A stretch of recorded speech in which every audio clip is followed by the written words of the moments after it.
Hay una fecha exacta en la que nació la mentira más duradera sobre una mujer en toda la historia del cristianismo, el año 591.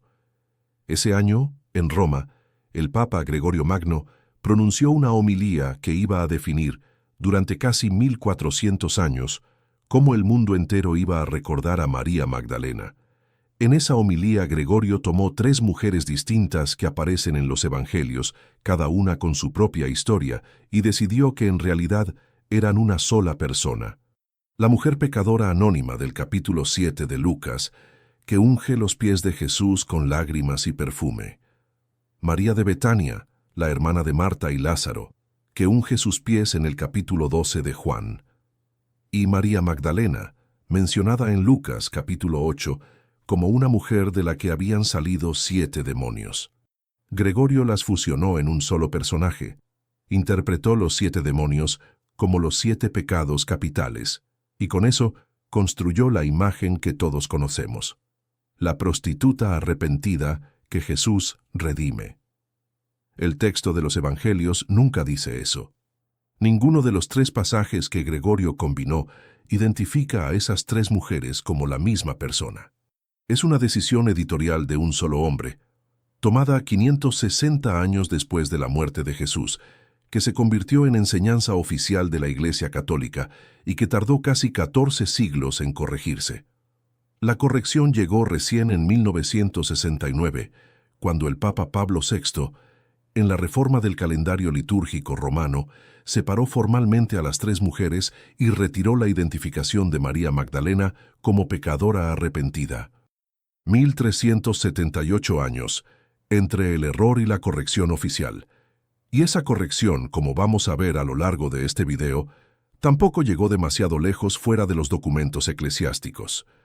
Hoy vamos a investigar quién fue realmente María Magdalena, con el mismo método que Baruch Spinoza aplicó a las Escrituras en el siglo XVII.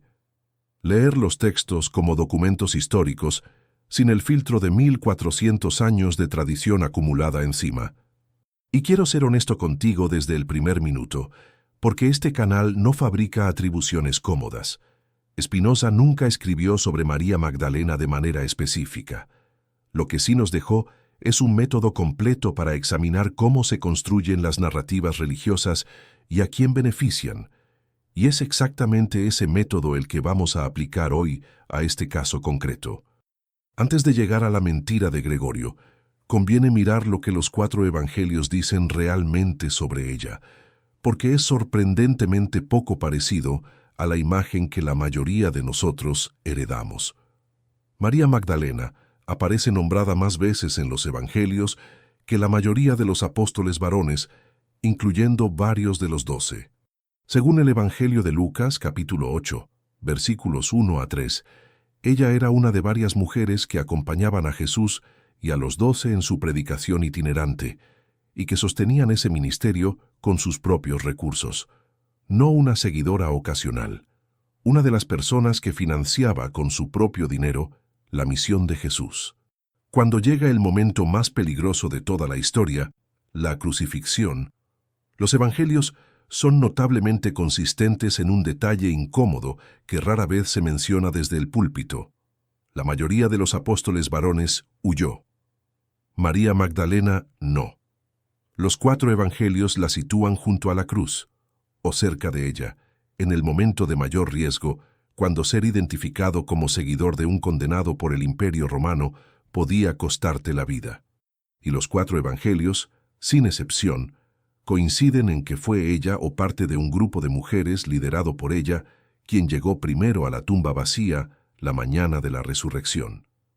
Guarda ese dato, porque en la próxima parte de este video vamos a examinar exactamente qué significó ese hecho para la tradición cristiana más antigua y por qué la institución que heredó su legado terminó necesitando otra versión de ella. Ese dato que acabamos de guardar, ser la primera testigo de la resurrección, es exactamente el que la tradición teológica más seria del cristianismo usó para darle a María Magdalena el título más alto que una mujer recibió en los primeros siglos de la Iglesia. En el Evangelio de Juan, capítulo 20, es ella quien encuentra la tumba vacía. es ella quien ve primero al resucitado, y es a ella a quien Jesús le da la instrucción explícita de ir a contárselo a los demás discípulos. Casi 1200 años después, en el siglo XIII, el teólogo Tomás de Aquino, una de las máximas autoridades intelectuales que la Iglesia Católica ha producido, le dio a esto un nombre formal en latín, Apostolorum Apostola, apóstola de los apóstoles. La usó porque ella anunció a los apóstoles lo que ellos, a su vez, iban a proclamar al mundo entero. Es decir, la tradición teológica oficial, en su versión más rigurosa, reconoce a María Magdalena como la primera persona en anunciar la resurrección, el hecho fundacional de todo el cristianismo. Compara ese título, Apóstola de los Apóstoles, con la imagen de la prostituta arrepentida que la mayoría de nosotros aprendió en el catecismo o en el arte religioso. Son dos versiones de la misma mujer que casi no tienen punto de contacto. Y no es casualidad que la segunda haya sido la que se popularizó durante 14 siglos, mientras la primera quedó confinada a los textos de teología académica que casi nadie fuera de un seminario llega a leer. Vale la pena preguntarse por qué. Volvamos al mecanismo exacto de la homilía de Gregorio Magno del año 591, porque merece examinarse con precisión, no como generalidad. Gregorio tomó 3 textos. Primero, Lucas capítulo 7. Una mujer sin nombre, descrita como pecadora, entra a la casa de un fariseo, llora sobre los pies de Jesús, los seca con su cabello y los unge con perfume. El texto nunca dice su nombre y nunca dice cuál era su pecado. Segundo, Juan capítulo 12.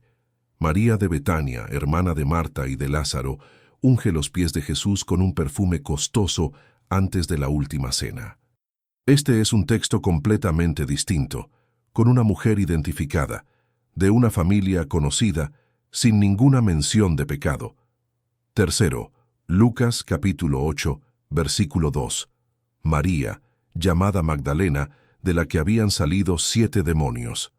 En el lenguaje del primer siglo, la posesión demoníaca se asociaba habitualmente con enfermedad, particularmente enfermedad mental o física grave, no con pecado sexual. No hay en ningún evangelio una sola palabra que vincule a María Magdalena con la prostitución. Gregorio unió los 3 textos en una sola narrativa.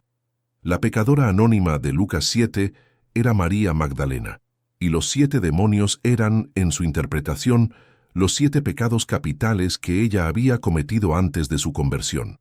Con ese movimiento retórico, transformó a una mujer con enfermedad, o con lo que el primer siglo entendía como posesión, en una pecadora sexual redimida. Y transformó también a María de Betania, una discípula que aparece aprendiendo directamente de Jesús, sentada a sus pies en Lucas 10, en la misma figura. 3 mujeres se convirtieron en una, y la versión que sobrevivió no fue la de la financista del ministerio, ni la de la testigo de la resurrección, ni la de la discípula que se sienta a aprender, fue la de la pecadora arrepentida. Conviene preguntarse qué necesidad institucional resolvía esa fusión, porque las decisiones interpretativas de esta magnitud rara vez ocurren sin una función. Una mujer identificada en los evangelios como líder de un grupo de discípulas, financista del movimiento y primera testigo del evento central de la fe, era una figura de autoridad incómoda dentro de una institución que, para el siglo VI, había excluido completamente a las mujeres de cualquier rol de liderazgo formal. Convertirla en la pecadora redimida no borraba su importancia narrativa, pero sí la reencuadraba, de líder y testigo autorizada a ejemplo edificante de arrepentimiento. Esa versión era mucho más compatible con el lugar que la institución le había reservado a las mujeres. Lo que ocurrió después de la homilía de Gregorio es un caso de estudio sobre cómo una interpretación se convierte en hecho cultural. Durante los siglos siguientes, el arte cristiano de toda Europa representó sistemáticamente a María Magdalena como la pecadora arrepentida. Pinturas, esculturas y vitrales la muestran con el cabello largo y suelto, símbolo medieval de sexualidad, a menudo semidesnuda en escenas de penitencia en el desierto, llorando por una vida pasada de la que los evangelios nunca hablaron. Predicadores de toda la cristiandad occidental construyeron sermones enteros sobre su supuesta vida como prostituta, usándola como ejemplo moralizante para las mujeres de sus congregaciones. Si ella pudo redimirse de la peor vida posible, cualquiera puede redimirse. Es una imagen poderosa desde el punto de vista pastoral. El problema es que se construyó sobre una fusión de tres personas distintas, ninguna de las cuales, según el propio texto bíblico, era prostituta. La consecuencia de 1400 años de esa narrativa no fue solamente teológica, fue cultural, y todavía hoy es la primera asociación que la mayoría de las personas hace con su nombre. Pregúntale a cualquier persona en la calle quién fue María Magdalena, y la respuesta más probable sigue siendo alguna versión de la prostituta que Jesús perdonó. La corrección oficial de 1969 existe. Está documentada en la reforma del calendario litúrgico de Pablo VI, pero ocurrió dentro de un documento administrativo de la Iglesia, sin el mismo alcance popular que 14 siglos de arte, sermones y tradición oral. La misma dinámica que vimos en otros videos de este canal. La corrección académica y oficial existe, está disponible para quien la busca, y sin embargo, nunca llegó con la misma fuerza al lugar donde la mayoría de las personas forma su comprensión de la fe. Hay un segundo cuerpo de evidencia que merece examinarse aquí, y que la tradición oficial mantuvo completamente fuera del canon. Los textos que los propios cristianos del segundo y tercer siglo escribieron sobre ella, y que fueron descartados en el proceso de formación del Nuevo Testamento tal como lo conocemos. El más importante se llama el Evangelio de María.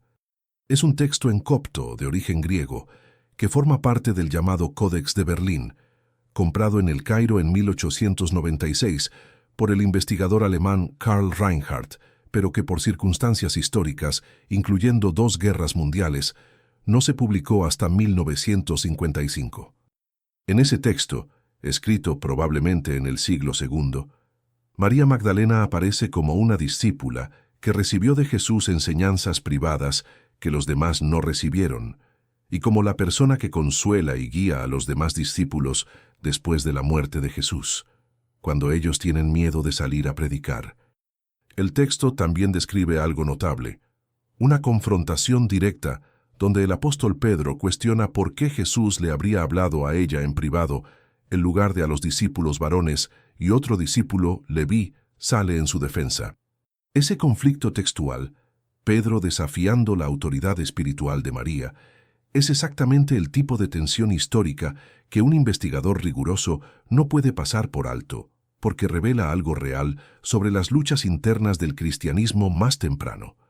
Había comunidades que reconocían a María Magdalena como una fuente de autoridad espiritual comparable, o incluso superior, a la de los apóstoles varones, y había otras corrientes, las que terminaron consolidando el canon oficial, que resistían activamente esa idea.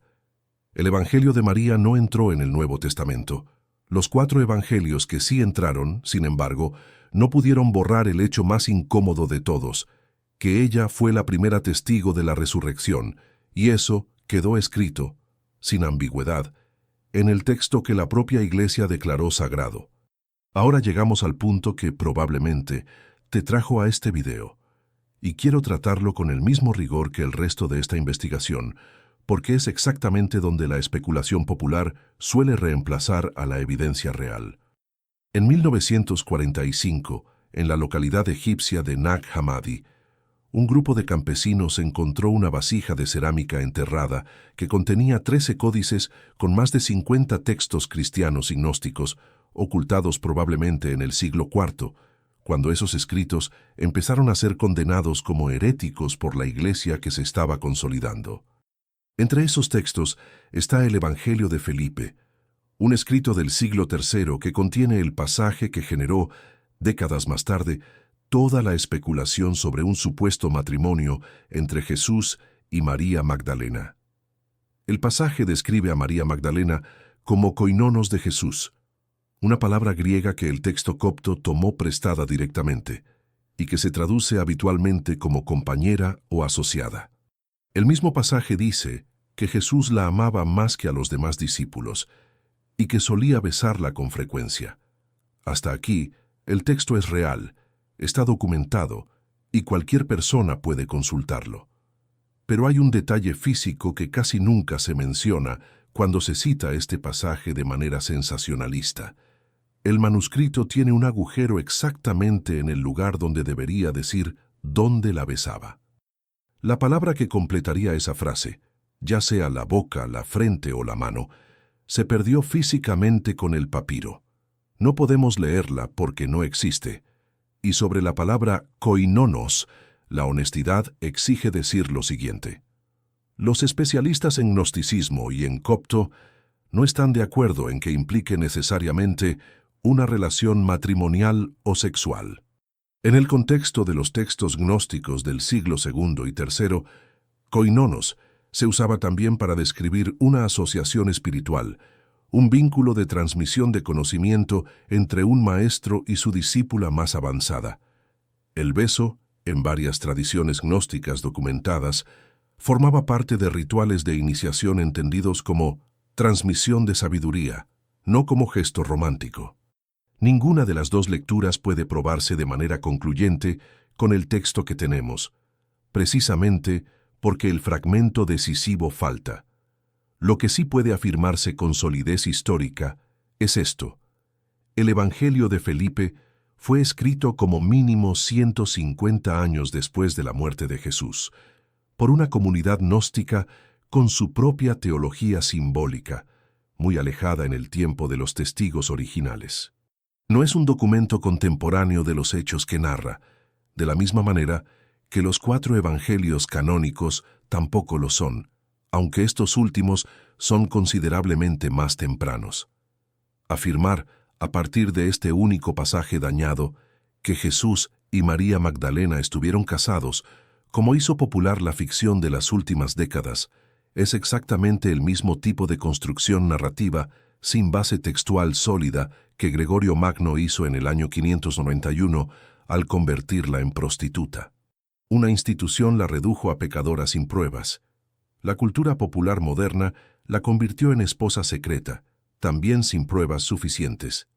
Las dos operaciones, en direcciones opuestas, comparten el mismo defecto: sustituir lo que el texto realmente dice por lo que resulta más útil o más vendible. Spinoza, en el Tratado Teológico Político, fue explícito sobre este punto exacto. El investigador honesto de un texto sagrado debe distinguir con precisión entre lo que el documento afirma, lo que el documento sugiere sin afirmar y lo que la tradición posterior añadió por conveniencia. Aplicando ese estándar aquí, lo que puede afirmarse sobre María Magdalena, con la evidencia textual disponible, es esto: fue una discípula prominente, financista del movimiento, testigo de la crucifixión cuando otros huyeron, primera testigo de la resurrección, y una figura de autoridad espiritual, reconocida por algunas comunidades cristianas tempranas y disputada por otras. Lo que no puede afirmarse con la misma solidez es que fuera prostituta, ni que fuera esposa de Jesús. Ambas versiones son construcciones posteriores que le fueron impuestas por necesidades ajenas a su propia historia. Vale la pena detenerse, antes de cerrar, en lo que esta investigación no pretende hacer. No busca reemplazar una leyenda por otra, ni cambiar la prostituta arrepentida por la esposa secreta, como si una mujer histórica solo pudiera existir en relación con un pecado o con un matrimonio. Busca algo más simple y en el fondo más respetuoso: devolverle a María Magdalena lo que los textos más antiguos y más confiables realmente le atribuyen, sin adornos institucionales ni especulación comercial. Una discípula que sostuvo económicamente un movimiento religioso naciente. Una mujer que no huyó cuando el riesgo era máximo. La primera persona, según los 4 evangelios canónicos, en presenciar el evento que se convirtió en el fundamento de toda una civilización religiosa. Spinoza escribió en el Tratado Teológico Político que quienes desean gobernar a la multitud procuran mantenerla suspendida entre el miedo y la esperanza, y que el control de las narrativas sagradas es una de las herramientas más eficaces para lograrlo. No hace falta imaginar una conspiración deliberada del año 591 para entender el mecanismo. Basta con observar qué versión de María Magdalena resultaba más funcional para una institución que, para ese momento, ya había decidido excluir a las mujeres de toda posición de autoridad formal. La versión de la líder, la financista y la primera testigo autorizada de la resurrección era, para esos fines, una versión incómoda. La versión de la pecadora redimida no lo era. No fue necesariamente mala fe individual, de la misma manera que tampoco lo fue en los otros casos que hemos examinado en este canal. Fue la lógica silenciosa de una institución seleccionando, entre las versiones disponibles, la que mejor sostenía su propio orden. Lo que queda, después de retirar 14 siglos de interpretación acumulada, no es una mujer menos interesante. Es, si acaso, una mujer más real, no una figura simbólica construida para enseñar una lección moral sobre el pecado y el perdón, sino una persona concreta, con recursos propios, con coraje suficiente para quedarse cuando otros huyeron, y con una autoridad espiritual que algunas comunidades cristianas tempranas reconocieron abiertamente y que otras, las que terminaron escribiendo la historia oficial, prefirieron reencuadrar. Esto tampoco es un ataque a la fe de nadie.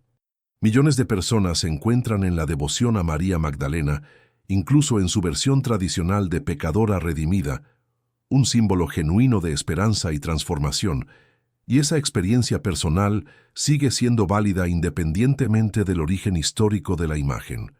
Lo que cambia al conocer esta historia es la posibilidad de elegir con información completa qué parte de esa tradición conservas y cuál decides examinar de nuevo. Esa posibilidad de elegir, informado en lugar de simplemente heredado, es exactamente lo que Spinoza defendía cuando fue excomulgado por su propia comunidad en 1656, a los 23 años, por insistir en que ningún texto sagrado debía estar exento del mismo examen que aplicaríamos a cualquier otro documento humano. Si esta investigación te dio algo que buscabas, cuéntanos en los comentarios desde qué país nos estás escuchando y qué versión de María Magdalena te enseñaron de niño.